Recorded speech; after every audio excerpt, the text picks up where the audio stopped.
তাহলে আমাদের আর দিয়ে কি হলো? আর দিয়ে আরটা বোঝা গেছে। আরেকবার দেখাবো। আর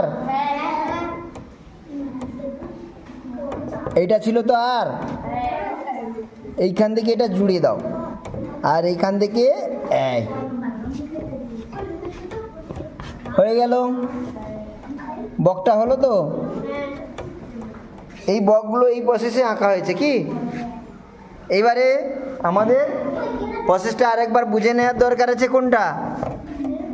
মাছরাঙা। প্রথমে কি করব?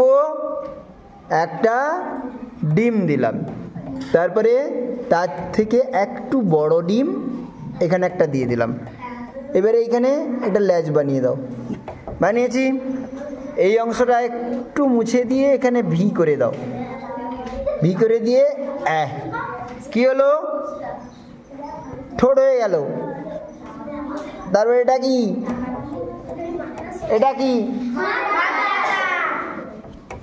এই অংশটাকে আস্তে করে একটু ঘুরিয়ে দাও। দাও, হয়ে গেছে মাছরাঙা।